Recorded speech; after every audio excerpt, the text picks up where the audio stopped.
our second case, United States versus Davis, number 134280. Mr. Rogers, whenever you're ready.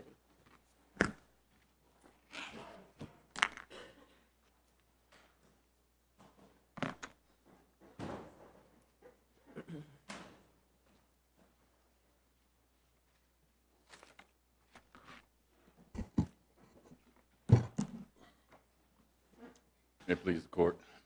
Jimmy Rogers on behalf of Christopher Davis.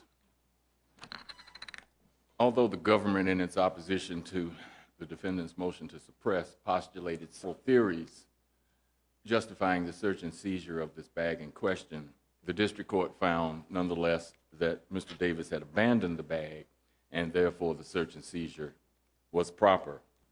Mr. Davis, of course, contends that the district court clearly erred when it made such a finding. Davis contends that the bag was not abandoned, but was hidden, and therefore he had a objective, reasonable expectation of privacy. If you look at U.S. versus Jones and U.S. versus Clemens, which sets out the test for abandonment, you will find that the courts have said several of the factors are the acts done by the defendant, the words spoken by the defendant, and other objective factors. Here in this case, you will see that by the actions of Mr. Davis, it was clear that he was attempting to hide the bag. If you will look under a car in a big highway. Yes, Your Honor. If you will look at when he was arrested by the police, and there were no drivers of the car, right? Yes, but he had not been arrested. The police had to cart the car away. Yes. And it wasn't reasonable to think that when they took the car away, they would see the bag? Well, I would submit that he was attempting to hide the bag. So presumably they would not have found the bag under any circumstance. Do we look at what his subjective intent or the intent of an objectively reasonable person? Yes, Your Honor. Which one? The intent of a reasonably objective person. Okay. If you look at the dash cam video. Well, it's both, isn't it? I mean, an abandonment is simply another way of asking, did a person have a reasonable expectation of privacy? And to answer that question, you ask whether it was a subjective expectation of privacy and was it objectively reasonable? Isn't that? I do agree. It is both. Are you going to agree with everything Judge Mott says and everything I say? I don't know if you can get away with that. No, Your Honor. Well, we generally agree. But if you look at the dash cam video, it is clear that Mr. Davis waited until the officer was in contact with the driver directly behind the car so that the officer's view would be obstructed by the driver. The door opens very slowly. You don't see the bag being secreted, but you do see the door close. We contend by those factors that objectively Mr. Davis was attempting to hide the bag. What's your best case on the facts for this? Smith versus Ohio, we think is close. Is that the Supreme Court case? Yes, Your Honor. Where they have that paragraph sort of about this? Yes, Your Honor. The per curiam opinion? What happened in that case was the officer was attempting to question. Throwing it on the... And he threw it on the roof, and the court there said that citizens have a right to attempt to protect their private property from inspection. And we contend that's what Mr. Davis was doing here. Smith, as I recall, was actively guarding the bag. Here, I mean, your client simply left the bag by the side of the road. I mean, that's a different set of facts, isn't it? Well, as I recall, in Smith, he turned his back, threw the bag onto the car, and then turned back to confront the officer's questions. So we contend that's the same factual scenario. Both were attempting to hide the contents of the bag. The government had some other theories under which you would lose, too, didn't it? Well, we don't think so, Your Honor. Well, they had theories. I don't know. They did have other theories. If they prevailed on, you would lose. Now, of course, you agree they had theories. You just don't think they're legitimate theories. They're merit. Merit. So maybe you might want to talk about some of them, too. Very well, Your Honor. Of course, the government's first theory was that it was a search incident to an unlawful arrest. Uh-huh. The cases have clearly said that the reason for allowing a warrantless search incident to an arrest is to protect the officer's safety from the defendant or suspect obtaining a weapon, or to prevent the defendant from hiding contraband within the car. Within the car. I know of no case that says that you can search a bag that is not in a car, that's in proximity to a car. I found no cases that say that search would be based on probable cause or incident to arrest. Even if the bag that is adjacent to the car has the name on it, the same name as the defendant. And we contend that a warrant should have been obtained from a neutral and detached magistrate once the bag was found. I thought the government's argument was that probable cause developed at the time that the bag was in the car, and that was enough to conduct this search. But the problem was that the probable cause, well, we don't believe the probable cause existed to search the bag, and this is why. In a normal, let's say, drug transaction case where an officer would observe a hand-to-hand transaction or a sale, it would be reasonable to assume that there's more drugs present. Here, there was some loose marijuana, presumably on the driver's lap. They found a partially smoked cigarette in the open container. We contend that there was no reason to believe that there was more marijuana present. Why not? Because the facts do not lend itself to that conclusion. Maybe not conclusively, but all we need is probable cause, more likely than not. But at the point, well, probable cause did not exist at the time the bag was hidden. Nobody was under arrest at that time, and the officers had not, in fact, even searched the car then. They searched the car later. And once it was determined that the open container and the marijuana was in the car, that's when the arrest occurred. So we contend that clearly he was trying to hide the bag. Probable cause would not, probable cause ended, well, I won't say probable cause ended, but under the theory of search incident to arrest, we don't think that theory prevails because both defendants were taken away from the scene. What about search of the car based on probable cause that there's contraband in the car? We don't have a problem with the search of the car. Okay.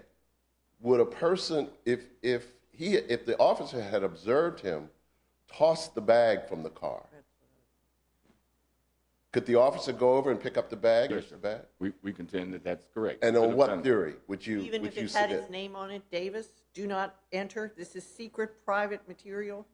I'm asserting my Fourth Amendment rights. If the bag had all that on it, the officers could still get in it? I don't believe the officer, I believe the officer still would have had probable cause. And what's the basis for your answer? Because he saw him throw the bag. Well, wait a minute. No, seeing somebody throw a bag is not probable cause to search a bag. It relates to the fact, does it not, that the bag is in the car and there's probable cause to search the car. And under Acevedo, you can search any container in a car that might contain the contraband for which there's probable cause to search the car. Correct. You agree with all of that? Yes. So observing an occupant of the car toss an item, whether it's a bag or a shaving kit or a jacket or a woman's purse or a man's purse or a brief, anything you toss out of the car, that item doesn't lose the toxicity of the probable cause from being in the car, right? That's what you're agreeing to. But I would contend that the officer's act of observing him throw the bag, Okay. right, gives him level. So the question in this case is when they lifted that car to tow it away, was there a reasonable basis to believe that that item that they found there on the ground, which had been hidden by the car, actually came out of the car We contend in that connection with the stop? there's no way to know that. Well, you don't have to know. You simply have to have reasonable cause to believe, right? But the fact that the name was on the bag, And they knew his name by then, right? they did. By the time they lifted the car and found the bag, they knew Mr. Davis's name. That's correct. That's pretty But- connecting. That's connecting tissue, isn't it? But there was no reason, we contend, to believe that there was contraband in the bag at that point. Well, but Because we did he have to have reason to believe there's contraband in the bag separate from a belief that there's contraband in the car? You just agreed with me, I thought, that if there's a reasonable belief that there's contraband in the car, and there clearly was because they saw the marijuana in the car, Correct. now they can search everything, right? The glove compartment, the console. They can't search the trunk. It wasn't. Oh, why can't they search the trunk? Because- I think you're mixing, honestly, I think you're mixing Belton and Acevedo. Very, very well, Your Honor. And Belton, of course, is no longer applicable generally, although even under Gant, this would be a proper search incident to an arrest of the car because there was probable cause to arrest him for possession of narcotics. But the rationale for search incident to arrest is to prevent evidence from being destroyed. Okay. And that was not present because That's fair. the That's fair. defendants were nowhere on the scene at that So your submission is that they could seize the bag, perhaps, They could seize the but they bag. had to take the bag to a magistrate or a judge and get a search warrant to open the bag. That's our contention. That's your contention. Yes.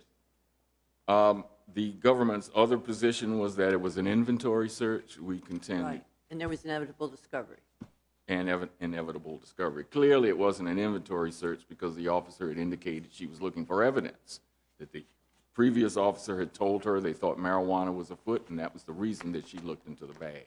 We contend that the search would fail on that ground because it clearly would not be an What about inventory. inevitable discovery? They cart the car away and there's the bag. But at that point, there was no basis to conclude that there was anything of criminal nature in the bag. Well, it was underneath a car which had had people that they had taken in because they had probable cause to arrest them. But because they hadn't seen him put the bag there, they had no reason to know where the bag came from. The bag, as you know, had his name on it, the person that they took away. So But they have even a though the connection. I'm sorry. Even though the bag had his name on it, we contend that there was still no reason to believe that the bag contained contraband. They had searched the car, they found marijuana on the driver's lap, and they found marijuana in the cup. So we contend that because it was not a sales situation, there was not probable cause to believe that there was more drugs afoot. They were in the car smoking a blunt, and that was it. They didn't see a bag. They didn't see him hide the bag.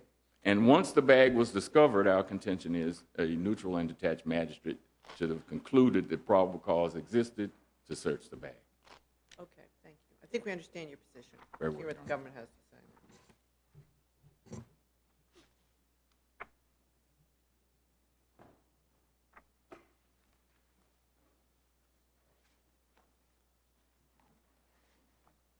Good morning. May it please the court. I'm Robert Daly on behalf of the United States.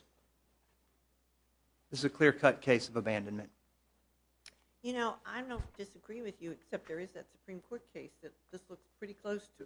The Smith Maybe case. it's no longer good law. Well, I mean, you know, who knows what, I how the did Supreme notice Court today would. I did notice that Justice Marshall said, I don't like these summary dismissals because you don't get a full record. We do these summary reversals. In that dissent, he actually says that.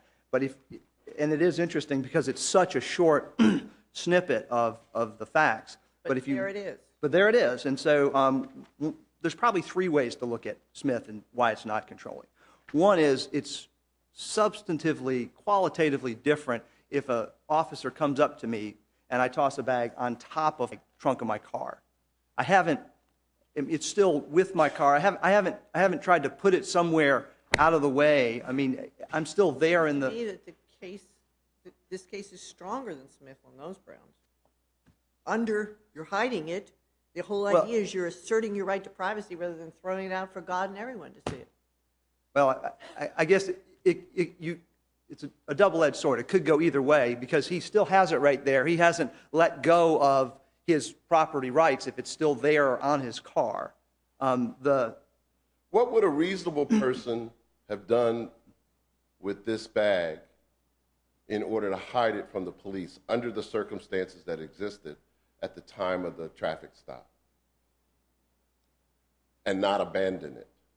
I think it'd be if you notice, there's no case law that he's going to find where that, best But I my can tell, question court is to found. you is, Right. what would a reasonable person intent on hiding this item from law enforcement have done under the circumstances of the traffic stop in this case? To not abandon it? No, to hide it. Protect the existing expectation of privacy. The scenarios that come to mind, the cases suggest you put it under the seat, which of You course, really think a reasonable person would have left it in the car? well, no, I mean, I'm just telling you the case law, what people Well, have but done. I'm not asking you Yeah, about the case law. I'm not yeah. asking you about the case law. I'm asking you, what would a reasonable person have done to hide these items from a law enforcement officer making a traffic stop of a vehicle, a rented vehicle, in which neither the driver nor this passenger apparently had the right to even have the vehicle? Right. They didn't even have the documents showing that they were properly in possession of the vehicle. Correct. So what would a reasonable person have done under those circumstances to hide this item? They'd throw it out the window as far as they could, or they'd try to throw it under the car, as it was done here. I lack imagination because I have not found myself in this scenario before, but perhaps there's other ways. Some try to eat it. So your try to eat position it. comes down to they're stuck. They're stuck. They either leave it in the car or they abandon it. Because your argument is any effort to get this item out of the car is an abandonment as a matter of law. That seems to be your position. I can't right now think of a scenario where that wouldn't be the case. Okay. So If they're trying to secret it away. right. So you can't secret contraband from law enforcement when you're in a rental car that you don't have the papers for. You cannot do that. It's a matter of law, matter of constitutional law. You either leave it in the car and let them find it in the car, or anything else you do is going to constitute an abandonment. And you give up your expectations. I can't think of a scenario where that's probably not going to be the case. This case is a little stronger, though, and I want to focus you on the court's decision at pages 4 and 5, where the court focuses on the fact that when a defendant disclaims ownership of the bag, that When did he do that here? if you By look hiding it? if you look in the video at about 1 hour, 2 minutes, and approximately 40 seconds, the police officer comes up and says, "Hey, found this bag. What's the deal with this bag?" The defendant says, "Bag? Bag? I don't know a bag. I don't know anything about a bag." The police So officer. you're saying he abandoned it at that point? Not when he hit it? No, I'm saying that it is. Well, wait a further- minute, it's wait a minute, further- wait a minute, wait a minute. If you're going to rely on the officer's interrogation of him an hour later, I didn't know you would. I'm not- I didn't understand that to be your argument. I'm not relying on that, but that is But you further. just did but, here in the oral argument. But it's further evidence saying it of the confirms the abandonment. Exactly, Your Honor. I mean, everybody could. I mean, here's the thing. There are so many different ways that Had they already searched the bag at that point? they had, Your Honor. Of They had. course. They had, Your Honor. Of course. Most remarkably, after they had searched it, and then he said, "By the way, I found your ID inside the bag." His response, "Oh, I lost my ID 4 or 5 months ago. I went down to the highway department." So I mean, Nice bootstrapping work if you can get it. well, That's all I can say. You invade somebody's Fourth Amendment rights, assuming they exist. An hour later, you come and you interrogate him. By the way, was he Mirandized? he was. He was Mirandized. Yes, sir. So he was Mirandized, and then he's questioned about the bag, and you want to bootstrap an invasion of a privacy interest an hour earlier by what he says an hour later, denying any ownership. And yet you say here in oral argument, no, I'm not really relying on that in response to Judge Mott. You say, well, that just confirms what we think to be true from him hiding the bag under the car in the first place. It's further evidence that it was objectively not reasonable. I mean, he was getting rid of the bag. I've had cases, I won't speak for my colleagues, in which law enforcement officers didn't arrest a person in a car under these circumstances. Right? Sure, that can happen. So he hid the bag before he was arrested. No question about that. Yes, Your Honor. And in fact, he hid the bag according to to the argument here, he hid the bag before the officer even developed probable cause to arrest him. Would you agree No. with that? No, he had already smelled the marijuana He had smelled the marijuana. and viewed the marijuana leaves on the driver's lap at that. He saw that the first minute or two. The bag gets put underneath. The court found it about it's 13-minute mark of the video. So there's already probable cause, Your Honor. But not yet Yes. an arrest. There was not yet an arrest. He was waiting for backup Right. to come. And you'll see right at about the 13 through 14, 15-minute mark, he pulls the driver out, the backup arrives, the door, the passenger door opens up for about 8 seconds and then And was the closes. arrest based on Pringle, essentially? In other words, the idea that you can arrest everybody in a car if you find a marijuana cigarette in the car? Well, Smelled marijuana? the arrest Mr. Davis. was, could be both that and the open container with the roach in the car. He had what did he have, a beer? They had a bottle of Grey Goose vodka and then 2 cups that had the alcohol in it, and they both admitted it.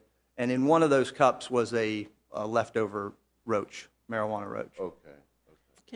Can I ask you to go back? You were in the middle of distinguishing or trying to distinguish the Supreme Court case. Right. And you said, you first said the first factual thing, which I think goes, He wasn't trying to get rid of the bag, would be the argument, that when he put it on, he was simply placing it to the side because the officer was addressing him. At least that certainly is one way to look in at the it. Supreme Court case. He threw it over his shoulder. But he tossed it on the hood of the car. Right, on the hood of a car, and as I say, in front of God and everyone. This man at least put it under, so it was covered in some fashion. Okay, so that's your first distinction. But I mean, But I thought you said there were 3 grounds. Well- I understand that one. I'm not sure okay. if I I mean, find I it just- persuasive. But it just when you don't toss it out of the way, if everyone still sees it, arguably you haven't abandoned it. Is my point. That's the first one. The second one is unlike the Smith case. Here, there's no, and I know Judge Davis doesn't like the fact this happens afterwards, but he says it's not my bag. In this case, that was not the case in Smith. In fact, didn't he actively object to the search of his bag? Yeah. Excuse me. Didn't he act in Smith? Yes, there was, I don't know if it was a struggle, because again, it's a summary disposition, but it appears that the police officer pushed him out of the way. So he's asserting some ownership of the bag while that struggle's happening. Then the third thing is, we find ourselves in a different place in this case. In Smith, the Ohio court had already found there was no abandonment. Whereas here, we have the district court having found up to the abandonment. state, so there'd been a finding Right, by right. the fact finder. And the Supreme Court just agreed with in some ways, I don't want to say that it was identical to here, but where there wasn't a clear error in finding that. Again, it was an alternative ground that just was thrown in. The state Ohio didn't have a good argument for the primary issue that was before the Supreme Court in that case. So anyway, it's a peculiar case. When I came across it, I saw it as a peculiar case. It appears to still be, Good law. it's not been overruled. Okay, so moving on, if by chance abandonment didn't persuade us, do you Yeah, lose? this is a law school. This felt like a law school exam as I was going through the possibilities. Standing, the Wellens case, excuse me.